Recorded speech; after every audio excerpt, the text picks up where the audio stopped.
Family. Today we will look at the Johnson family.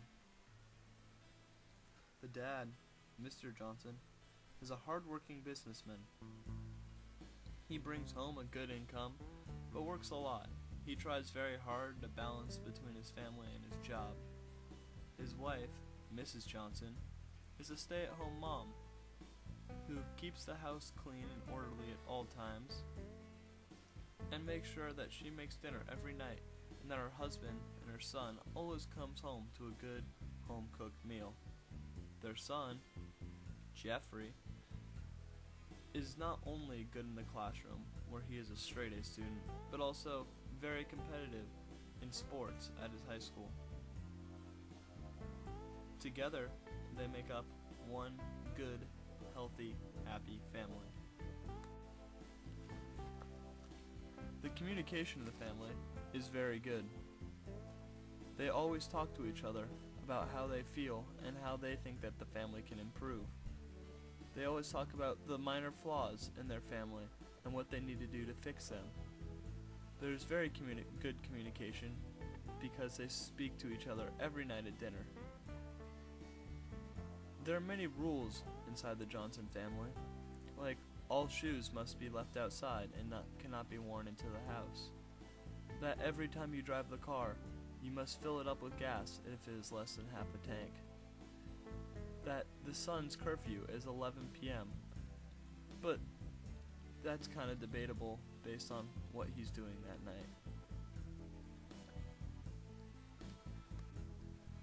There are also many covert rules in the family, like no one talks about the death of Grandma, or the fact that the neighbor is a meth dealer. Besides that, the family is very healthy. It is safe to say that they are a very open or dynamic family, always changing to the environment around them, making sure that everyone communicates for the well-being of the family and that everyone's view is taken into account. But this all changes when Mr. Johnson gets fired from his job. He becomes irrational, almost impossible to talk to. The communication with him and the rest of his family is almost completely cut off. He started drinking heavily. The degree was a lot, almost to the point where he was throwing up, and the frequency was almost nightly.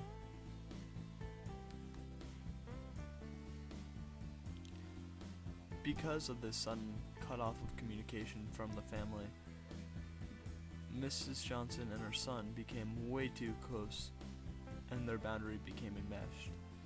It got to the point where Mrs. Johnson would come and pull her son out of school, lie and say that he had a doctor's appointment to attend, just so she had someone to go to lunch with. Her and Mrs. Johnson started fighting nightly, brutally, yelling at each other, screaming about the sudden lack of funds in their bank account and his new drinking problem. The family became very rigid and very structured. Whenever Jeffrey would ask to do anything, the answer would be no, for no reason, except for the parents were miserable and they wanted him to wallow in their misery. Jeffrey was very upset by this and would fight with his parents constantly about these new rules, but they wouldn't budge an inch.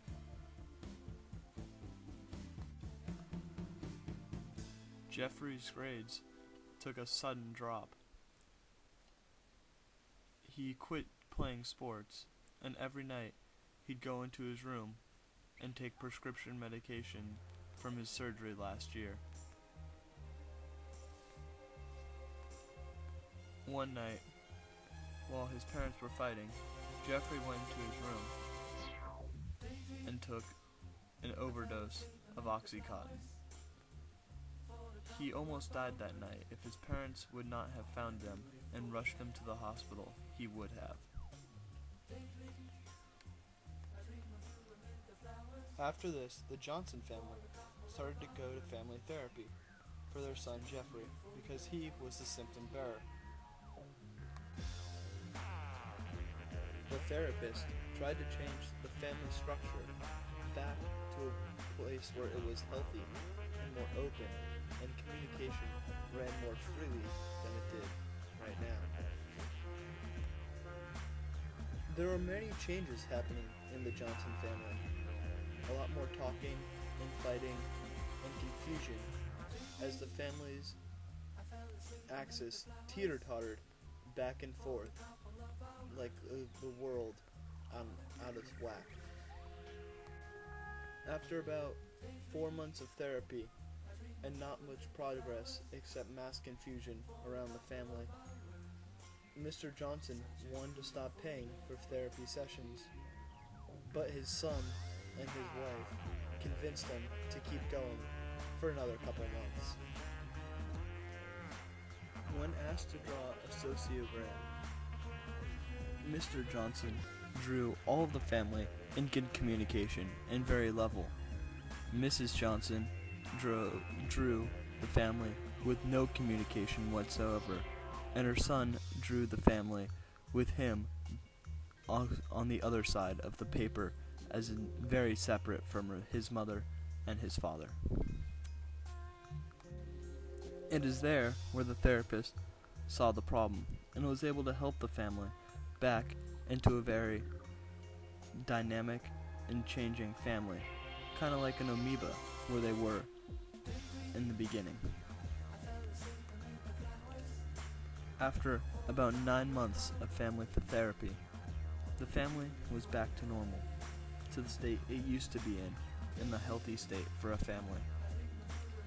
Jeffrey was no longer using drugs to cope with his problems, and the father was no longer using alcohol to cope with his. He found a new job with better pay, that he had to work less hours and got to spend more time with his family.